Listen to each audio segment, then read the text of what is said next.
Pelagio, un monje de la provincia romana de Britania del siglo IV, rechazó la doctrina del pecado original. Su más ferviente seguidor, Celestio, fue un excelente propagador de sus ideas. Posteriormente, esto se conocería como pelagianismo. El pelagianismo fue condenado como herejía en el Concilio de Cartago en el año 418 después de Cristo, pero 16 siglos más tarde siguen algunas de sus ideas entre muchas iglesias evangélicas. Hoy veremos un poco más de la disputa entre Pelagio y Agustín.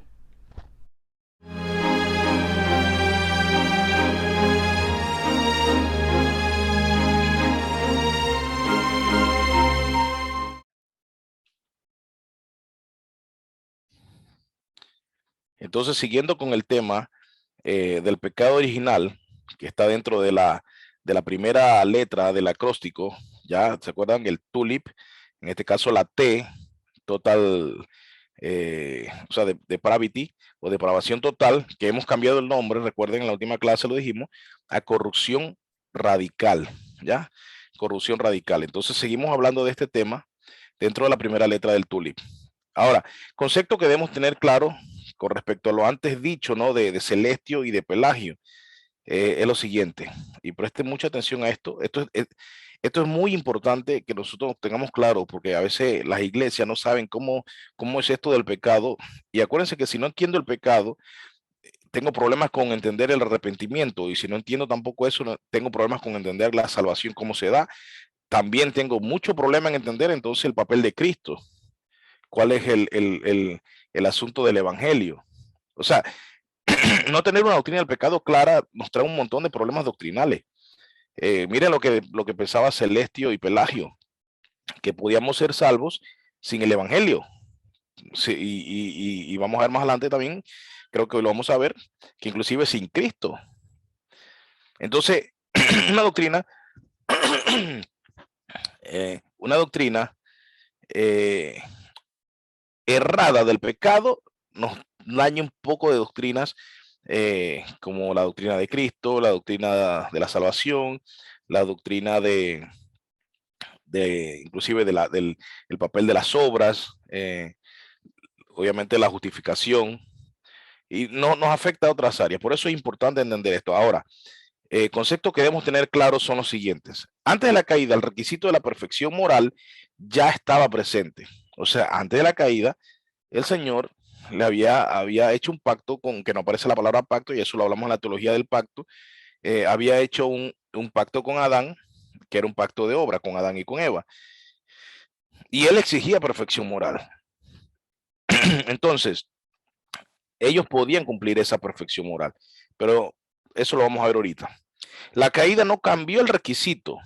Ojo, lo que se exigió a Adán y a Eva después de la caída no se cambió. ¿Qué fue lo que pasó? Que nosotros cambiamos. Y eso es lo que tenemos que tener nosotros claro, que la caída no cambia el requisito, pero sí nos cambió a nosotros. ¿En qué sentido nos cambió? Vamos a ir viendo eso. Nada más estamos ahorita viendo unas proposiciones y luego vamos a desarrollarlas. Lo que fue una vez una posibilidad moral se convirtió, escuchen, sin gracia, sin la gracia, se convirtió en una imposibilidad moral. En un tiempo fue una posibilidad moral, o sea, algo que se podía lograr, pero luego no se podía lograr. Y la única forma es mediante la gracia. ¿Ok? Eso es importante. Bien, entonces avancemos.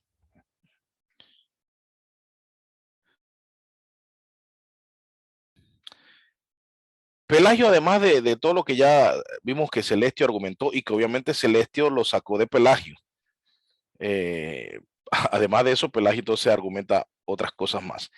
Y dice Pelagio, la naturaleza humana fue creada incontrovertiblemente buena, o sea, indudablemente buena, indiscutiblemente buena. Noten esto. Y aquí, eh, claro que en esta parte, si me quedo hasta aquí, tiene sentido, pero miren lo que continúa argumentando Pelagio. La naturaleza humana se puede modificar, pero estas modificaciones son solo accidentales, no esenciales. ¿A qué se refiere a que son accidentales y no esenciales? Bien, en la filosofía accidente era lo que pasaba de una manera superficial, era algo, un cambio en la superficie de algo. Sin embargo, eh, el, el, la esencia era lo que estaba en el interior, o sea, era lo interno. Entonces, lo que decía Pelagio era, tomando este pensamiento filosófico de Aristóteles, que es uno de los que propuso esto, él dice, bueno, el cambio, las modificaciones que se dan son accidentales, o sea, son por encima, o sea, son superficiales. ¿Qué quiere decir eso? Que lo que veía Pelagio era que tú podías pecar, pero vamos a ilustrarlo de la siguiente manera, como que tú vas vestido por una fiesta y de repente un carro pasó y te salpicó lodo. Esencialmente tú estás limpio, te bañaste, vas en perfumado, vas bien planchado, bien vestido, la ropa limpia. Lo que pasó fue que te ensuciaron, pues, y obviamente quedaste sucio, pero estás sucio solamente hasta donde el carro te ensució, ¿ya? Entonces eso sería un accidente, de forma accidental. Ojo, no hablo de un accidente de carro ni nada de esta cosa, es que estamos hablando desde el punto de vista filosófico. Entonces lo que decía Pelagio era que entonces todo había sido modificado accidentalmente, superficialmente, pero tu esencia seguía siendo el tipo limpio, recién bañado, perfumado y todo esto. Entonces no, en tu esencia no hay suciedad, sino que la suciedad se te puso de afuera, pero te puedes lavar y se te quita. Yo creo que con esta ilustración se entiende bastante. Si no, pueden preguntar al final. Entonces, ¿a dónde llevó esto? Pues lo llevo a al siguiente pensamiento. Podemos pecar, pero seguimos siendo básicamente buenos. O sea, eso, acuérdense la ilustración del tipo que va caminando y el carro lo salpica. Entonces, Pelagio dice que podemos pecar, pero básicamente seguimos siendo buenos. Entonces, eh, eso obviamente es un problema. Es un problema porque la corrupción radical, acuérdense que hablamos de que radical viene de radix, que es raíz.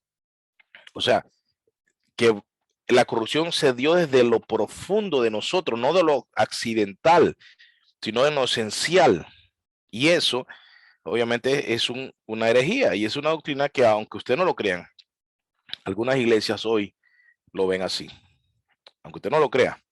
Y no hablo de Ripley. Entonces, el hombre, dice Pelagio, obedece a Dios o peca contra él según la actividad de una voluntad libre. O sea, el hombre decide pecar o decide no pecar. No tiene opción, no tiene, o sea, sí tiene opción. Tiene estas dos opciones. Puedo pecar o no puedo pecar. Entonces, ¿por qué? Porque en mi libre voluntad yo puedo decidirlo. Y aquí es donde obviamente empieza a deslumbrar esto de la voluntad y que vamos a ver un poquito más a fondo. Y obviamente la discusión eterna que hay entre si hay libre albedrío o no hay libre albedrío. Ya usted sabe por dónde viene todo esto. Y ya usted sabe qué pensaba Pelagio. Pelagio decía que el hombre podía pecar o no de acuerdo a su voluntad libre, a su libre albedrío. ¿Ya? Bien, entonces, siguiendo acá, también Pelagio decía lo siguiente: Adán recibió libre albedrío y este no resultó afectado por la caída. Noten esto, o sea que Adán pecó, se dio la caída, se dio esto del pecado original, pero Adán siguió con su libre albedrío, donde él podía decidir después de eso no pecar o pecar, ¿ya? Y de ahí sus hijos serían igual.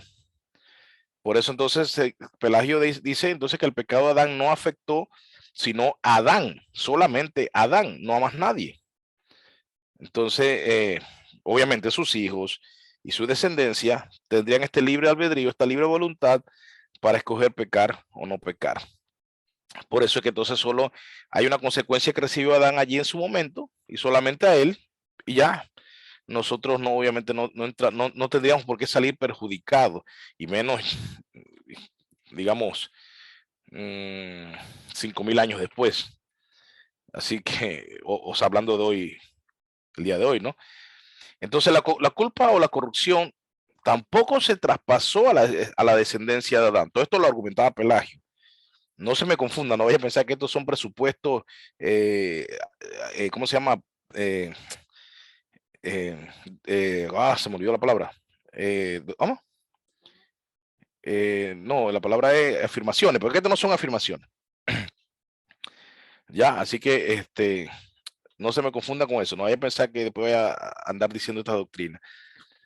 Entonces dice, Pelagio continúa diciendo, la voluntad del hombre permanece completamente libre y conserva la capacidad de indiferencia.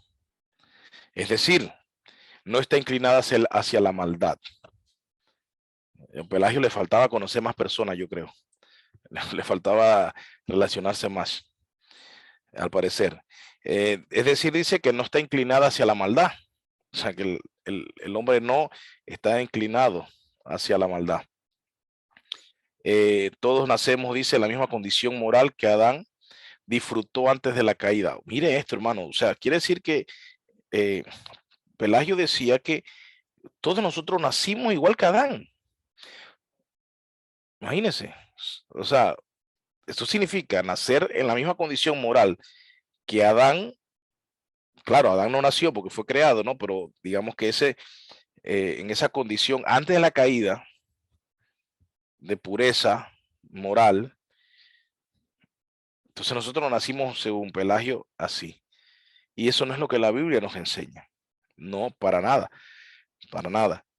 Entonces, claro, esto inclusive ni siquiera los filósofos, hermano, ni siquiera los filósofos ateos, agnósticos, lo que sea, han visto de repente por allí mucho una imagen que ha rodado un meme que me tiene cansado ya de tanto que ha rodado, es un meme que encierra una pregunta y dice la pregunta, ¿quién de los dos tiene razón? A veces la pregunta dice, ¿con quién de los dos estás de acuerdo? A ver si saben de quién estoy hablando, del meme. El meme es un meme donde pone a Maquiavelo y pone a Rousseau. ¿Qué dice Rousseau? Rousseau dice, el hombre nace bueno, pero su entorno lo hace malo. Básicamente es eso, esa es la idea. Que el hombre nace bueno, o sea, en ese estado de pureza moral, como Adán, por decirlo así, pero el entorno entonces, como el hombre ya adulto se ha corrompido, entonces ya eso lo perjudica y ya entonces la persona no, esa persona que nació en estado de pureza se corrompe. O sea, en pocas palabras, nace en estado de pureza natural, pero pureza moral, y entonces a medida que va creciendo el entorno lo daña. Maquiavelo entonces decía era, básicamente, que no, imagínense, Maquiavelo, no estamos hablando de cristianos, estamos hablando de mentes grandes, pensadores, filósofos, todo esto. Y Maquiavelo entonces dice que no, que el hombre nace malo, a menos que se le eduque para que sea bien, para que sea bueno. O sea, él dice, se le precise ser bueno. Imagínense. O sea, Maquiavelo está más cerca de la teología bíblica, porque dice que el hombre nace malo. Ahora, el problema es que él dice que, y claro, está equivocado porque él dice a menos que se le precise ser bueno, que se le lleve a ser bueno, que se le eduque para que sea bueno. Eso es falso, pero si lo vemos desde un punto de vista de que sí, el Espíritu Santo es el que nos va a hacer, ¿me entiende? Llevar a eso. Entonces sí, Maquiavelo tendría razón. Pero sabemos que ese no es el pensamiento de Maquiavelo, porque el pensamiento de Maquiavelo es que el entorno lo puede hacer bueno. O sea, así mismo como te puede volver malo en el entorno que habla Rousseau, Maquiavelo dice que no, que nace malo, pero puede hacerte bueno tu entorno, si se te educa, si se te instruye. Pero sabemos que los dos están equivocados. El hombre nace malo, nace corrupto, nace con esta corrupción radical, el pecado original. En el Salmo 51, bueno, siempre repito esto para que usted lo tenga claro, en pecado he sido concebido. Después dice, el pecado siempre está delante de mí. Pablo dice, lo que quiero no hago y lo que no quiero, en Romanos 7, Pablo dice, lo que quiero no hago y lo que no quiero hacer, eso hago. O sea, imagínense, yo no veo a ningún indicio ahí de Rousseau allí, ni tampoco de Maquiavelo. Entonces, ambos están equivocados. Una vez le respondí a una persona que subió eso y le dije, no, ambos están equivocados, solo que Pablo tiene la respuesta. Y Pablo tiene la respuesta por inspiración divina. No hay nadie bueno. Todos han desviado. Todos se han corrompido. No hay nadie que haga el bien. no hay nadie que busque a Dios. Esa es la verdad de la Biblia. Claro, si yo no creo en la autoridad de la Biblia, ni que la Biblia es infalible o inerrante, yo le tengo que creer a los filósofos y ponerme a dejarme llevar por todo ese tipo de corrientes. Pero la Biblia, si nosotros que estamos aquí, que es parte de la teología reformada, creer que la Biblia es inerrante, infalible, autoritativa, entonces nosotros sabemos en qué condición nace el hombre. Y sabemos que no solamente es que se le precise ser bueno, sino que el Espíritu Santo tiene que regenerarlo. ¿Ya? Entonces eso es lo que argumentaba Pelagio y vemos que es un problema. Todavía hay iglesias que hoy piensan así, hermano. Bien, vamos a ver qué dice a todo esto Agustín. Vamos a ver una frase aquí en latín. Vamos a una frase aquí en latín. Para los que les gusta el latín aquí, hay un par. Y dice Agustín que muy diferente a lo que decía Pelagio, el pecado es universal y que la humanidad, él le llama masa peccati, que significa una masa de pecado. O sea, toda la humanidad es una masa de pecado. Imagínense, fuerte. Fuerte, Agustín era un poco severo, o muy severo. Y dice entonces, continúa San Agustín diciendo, el hombre es incapaz de alcanzar el bien sin la obra de la gracia de Dios. Ahí me comí una. Es incapaz de alcanzar el bien. El hombre es incapaz de alcanzar el bien sin la obra de la gracia de Dios. Es lo que estamos hablando. Sí, Maquiavelo dice, a menos que se le precise, el Espíritu Santo es el que nos lleva a eso. Ya, solamente por medio de él podemos alcanzar el bien. Eso es lo que le faltaba a Maquiavelo. Entonces, dice, antes de la caída, Adán tenía la capacidad de pecar, lo que se le conoce en latín entonces como posse peccare, y la capacidad de no pecar, posse non peccare. También está non posse peccare y non posse non peccare. No se preocupe, lo pongo aquí porque esos son los nombres doctrinales y todo esto, ¿no? Los nombres que se le atribuye a esto. Y bueno, ahí el que le interesa, eso está allí. Pero sencillo, no se preocupe, no entiendo ese arreglo de nombres ni de terminología, y menos en latín. No se preocupe, ahí está. Lo que significa es que Adán podía pecar, pero también Adán tenía la capacidad de no pecar. Ojo, ojo con esto. Adán podía pecar o Adán podía no pecar. Miren el no, ¿dónde va? El no es importante que usted lo tenga claro. Repito, Adán podía pecar o Adán podía no pecar. Adán podía hacer una de las dos cosas. Lo que Adán no podía hacer era lo que dice el último punto. Non posse peccare o non posse non peccare. O sea, Adán lo que no podía hacer era Adán no podía no pecar. ¿Ya?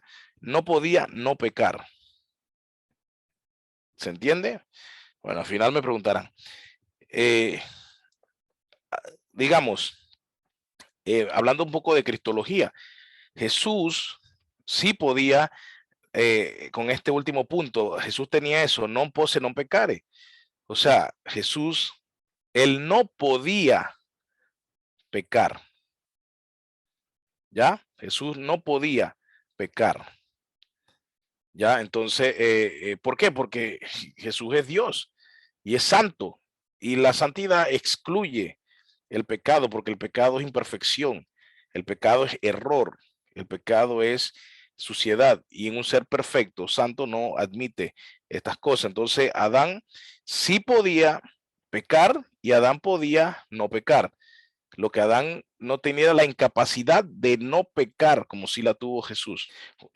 Juan Calvino, entre otras cosas, nada más tomó un pedacito de lo que él dijo, que es muy amplio, pero no quería extenderlo mucho aquí. Tomé como el extracto de lo más.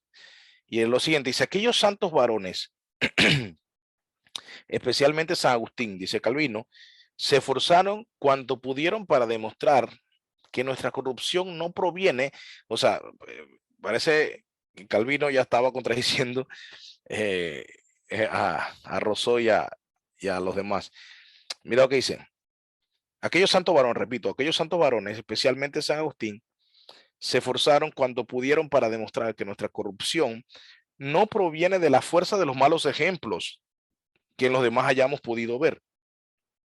Ya no es del entorno que te hace malo o te hace bueno. Dice, sino que salimos del mismo seno materno con la perversidad que tenemos. ¿Ya? Salimos del mismo seno materno con la perversidad que tenemos. Ay, sí, Pablo, pero eso dice San Agustín, pero tú me citas a San Agustín, cítame la Biblia. Ya le dije, Salmo 51. Ahí está, Salmo 51, ahí te lo dice. Y ya, en eso estaba pensando San Agustín, Juan Calvino también. Y obviamente San Agustín lo tenía clarísimo. Bien, entonces pasemos a la otra diapositiva. Esto fue algo de lo que dijo nuestro hermano Sasso en la última clase. Él se adelantó a esto, así que aquí entonces ya lo tiene, si lo quiere copiar o tomarle capture. El concilio de Cartago, entonces en el 418 después de Cristo, condenó a Pelagio y a la teología, y la teología de Agustín vino a ser la regla de ortodoxia en la iglesia. Ortodoxia, o sea, doctrina correcta. Orto correcto, doxa, opinión, doctrina, gloria, eso. Entonces, estamos hablando de que la teología de San Agustín vino a ser la regla de ortodoxia en la iglesia. Esto fue estudiando Biblia en ese concilio. Estudiando, no aquí pensando que yo creo que me parece, no, estudiando, como se debería hacer todavía hoy y no se hace. Porque hoy cualquiera habla locura y nadie lo para. Bueno, concilios posteriores reafirmaron la doctrina del pecado original y rechazaron la enseñanza de Pelagio. Imagínense, y eso estamos hablando de 418.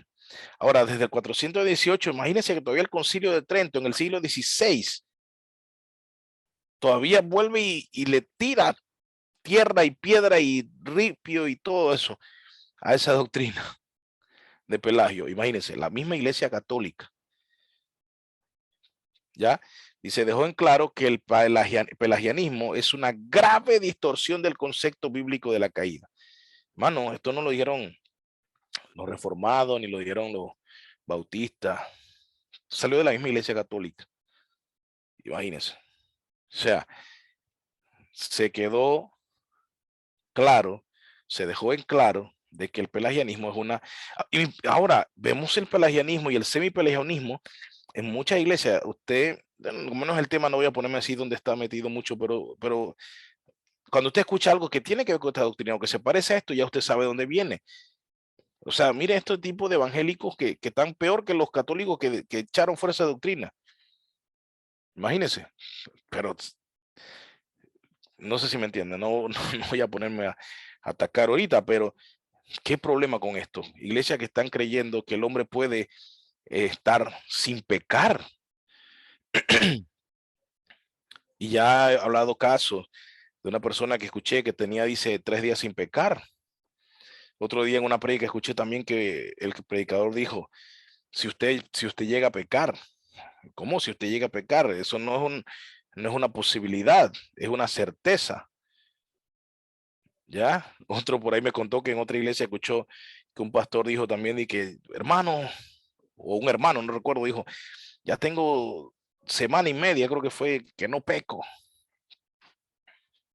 Bueno, Pelagio, ahí está todavía. Y se hacen llamar evangélicos. Ese es el problema. Y eso es lo que la teología reformada cuida. Por eso necesitamos reformar la iglesia. Por eso necesitamos volver a la doctrina reformada y como ya dijimos desde el inicio, eso es la doctrina bíblica. No es una cosa que se inventó hace 5 siglos, no, es la doctrina bíblica. Necesitamos volver a eso para que estos conceptos pelagianos, semipelagianos, se echen fuera de las iglesias, se saquen y entren en la doctrina bíblica. Cada vez que usted escuche eso, ya usted sabe que es un descendiente de Pelagio. Hay muchos, hay muchos. Hay mucha gente que cree que puede ser salvo por las obras. y caen en el problema de Pelagio de decir que no necesitaban el evangelio, o inclusive llegar a pensar que Cristo murió por lo que necesitan ayuda, pero yo no necesito ayuda porque yo puedo ser perfecto y santo, ¿ya? Entonces, no, y Cristo ¿para qué vino? No, vino por los que sí, hay unos que sí les cuesta, entonces a ellos sí Jesús los ayuda, les cubre los pecados que le hace falta, pero por ejemplo a mí ya entonces ya no, eso no me hace falta a mí, porque yo sí logro andar en perfección moral. Wow, no hay nada más engañoso, satánico que ese pensamiento. Dios nos libre, hermano, Dios nos libre, Dios nos libre. Ahora tampoco se asuste, porque ahí una vez yo dije que yo era un pecador y una muchacha se fue de la iglesia y nunca más fue porque dice que yo dije que yo era un pecador, porque cómo yo decir que yo soy un pecador. Eh, ella era una descendiente de Pelagio. Bien, eh,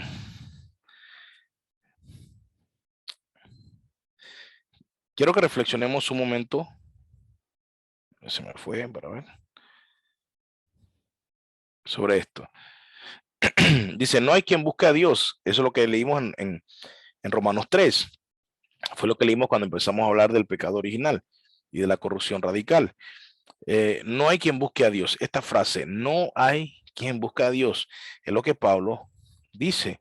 Y es lo que también dice el salmista. No hay quien busque a Dios. ¿Qué significa ese no hay quien busque, no hay quien busque a Dios?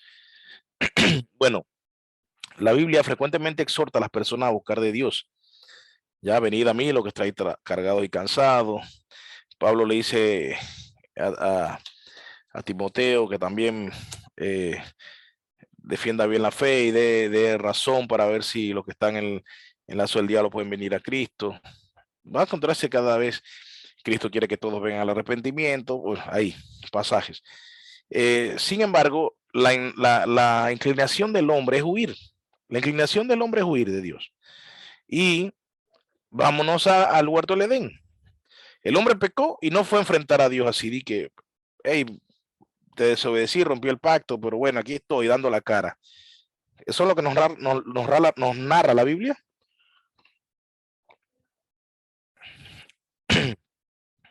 Ah, no, ¿verdad? Eso no nos narra la Biblia.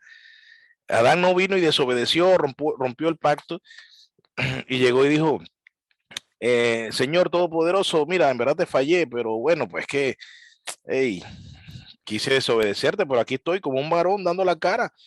En verdad mi mujer me manipuló y yo caí, pues, pero bueno, aquí estoy.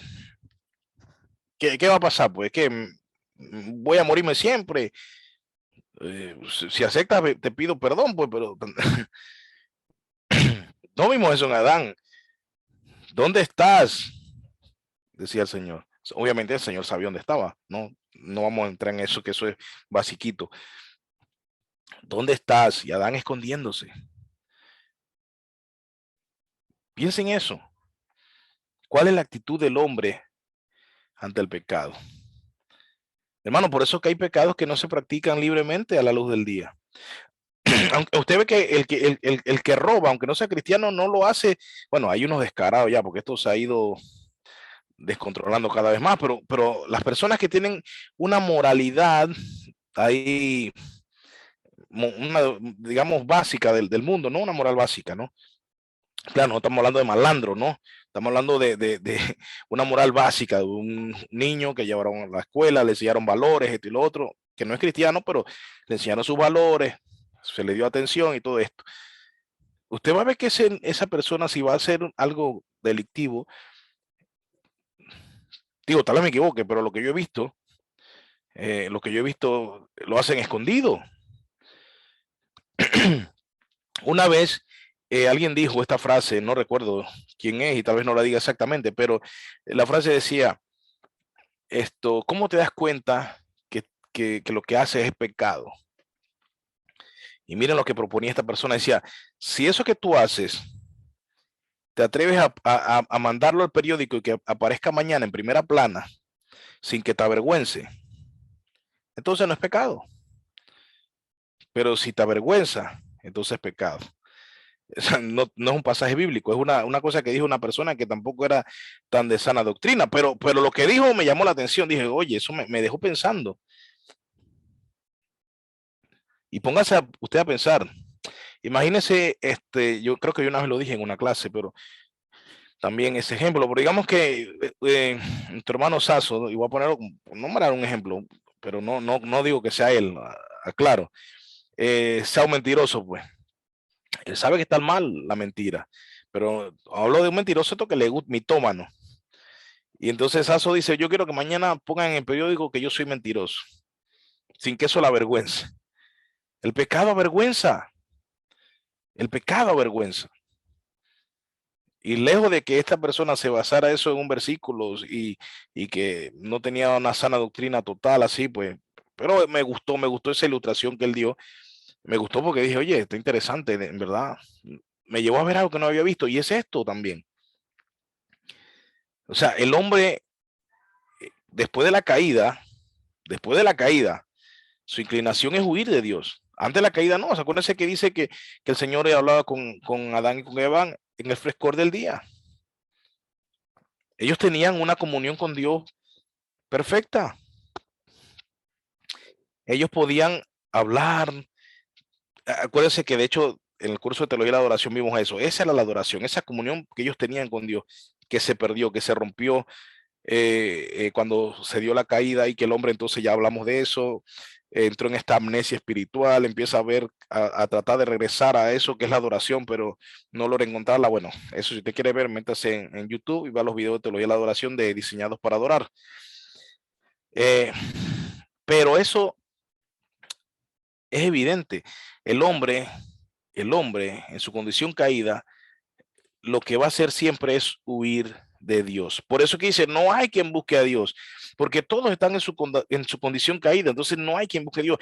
Es por eso que Dios tiene que venir en busca de nosotros, como fue en busca de Adán.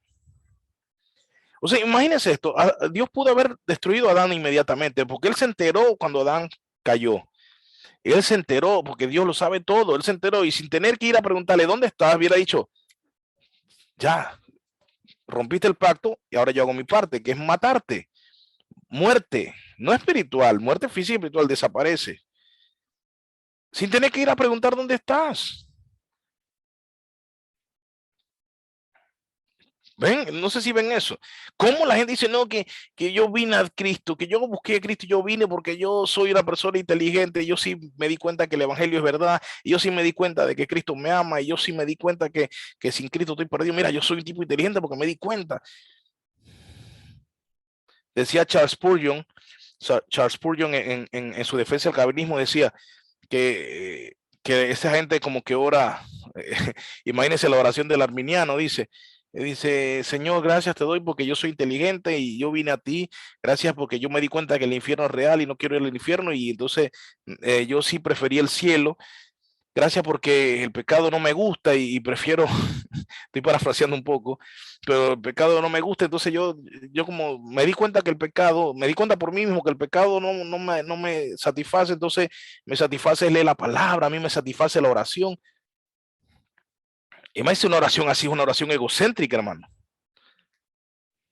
No estás orándole a Dios, te estás orando a ti mismo. Entonces el hombre caído huye de Dios, huye de Dios. Es Dios que dice, ¿dónde estás? ¿Dónde estás, Caroline? ¿Dónde estás, Sasso? ¿Dónde estás, Jan? ¿Dónde estás, Jonathan? ¿Dónde está Vero, Evideli? ¿Dónde estás, Ángel? ¿Dónde están? Pero estamos escondiéndonos. Y es cuando el Espíritu Santo viene, nos regenera, y entonces decimos, aquí estoy, Señor. ¿Entienden? Entonces, eso es lo que el hombre hace. Ese libre albedrío para venir a Dios no está, porque no hay quien busque a Dios. No hay quien busque a Dios. Miguel Núñez una vez explicando esto de Romanos decía que en Romanos 9 dice, cuando explica que no es de quien quiere, no es de quien quiere, sino de quien Dios tiene misericordia. O sea, dice, y entonces decía Núñez, no es de quien quiere, sino de quien Dios tiene misericordia. Y tú dices, bueno, entonces, ¿qué quiere? Entonces, si Dios no quiere, no recibe misericordia. Y dice Núñez, claro, es que ahí está el problema. Porque ya antes, Pablo ha dicho en Romanos 3, antes de llegar al 9, Pablo dijo, nadie quiere. Por eso es que no es de quien quiere. La gente a veces cuando lee este pasaje dice, si alguien quiere y Dios no quiere, no sé si me entienden. Presten atención a eso. Si usted llega a leer ese pasaje y alguien le viene a argumentar eso, que mira, ve, entonces Dios es malo, porque si alguien quiere y entonces Dios no quiere misericordia para él, entonces ¿qué? Pues malo. No, es que sí. Dice Pablo, por el Espíritu Santo inspirado, dice, no es de quien quiere, sino de quien Dios tiene misericordia. Pero ya antes había dicho, nadie quiere.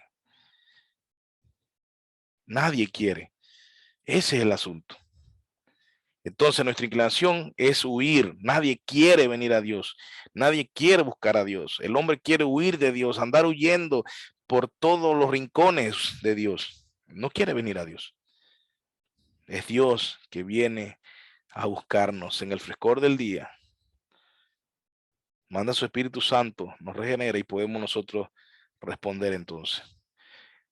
Adán tenía sus hojas de higuera tapándose. Obviamente, esto significa la desnudez, representa el pecado. Tampoco pensemos en estas cositas, estos dibujitos, caricaturas que se hacen y todo esto, ¿no? La desnudez simboliza ahí el pecado.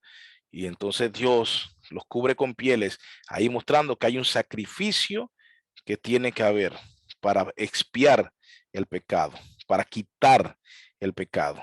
Sangre tiene que derramarse, porque el pacto era eso, tenía que morir alguien. Si no cumples, le dijo Adán, ciertamente morirás. Pero alguien no murió, digo, Adán no murió, sino que alguien murió por Adán. Eso no lo hizo Adán, lo hizo Dios. No sé si se dan cuenta. Dios lo hace. Y entonces Dios los cubre. No fue que después que Dios hizo eso, él le dejó la ropa ahí y entonces las pieles y Adán se la puso. No, Dios dice que Dios los cubrió entonces. Y cubrir, ahí tiene este concepto de expiar. Qué tremendo esto.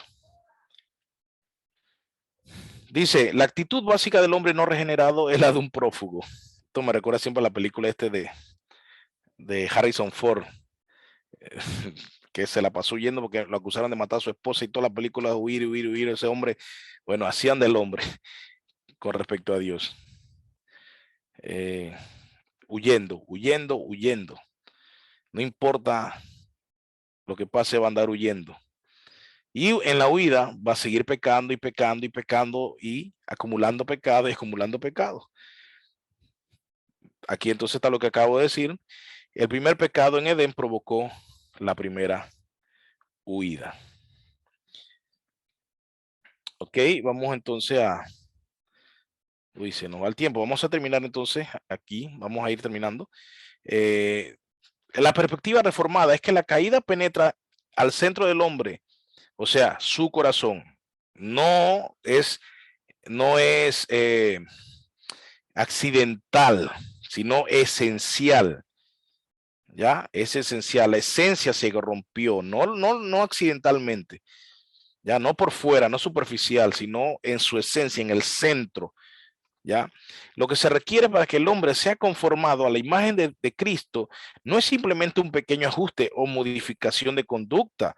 No es que se le precisa ser bueno, no es que se le eduque a unos padres que sean buena gente y educados y con valores, no solamente que sea criado en un convento, no un internado, no quieres, no, nada de eso, ni que lo parten por allá como un ermitaño, sino que necesita una renovación desde el interior, y es lo que hemos hablado, que es la regeneración del Espíritu, o digo, por el Espíritu Santo. La única manera de escapar de esta corrupción radical, y yo subrayaría aquí, la única manera de escapar a esta corrupción radical es que el Espíritu Santo cambie la esencia del hombre, porque repito, el problema es esencial, no accidental. Debe recordarse que incluso la regeneración no derrota instantáneamente al pecado. Repito, lea Romanos 7. Pablo va a decir una y otra vez, lo que no quiero, eso hago, lo que quiero, no hago. Y Pablo ya cuando escribió Romanos estaba bien metido con el Señor.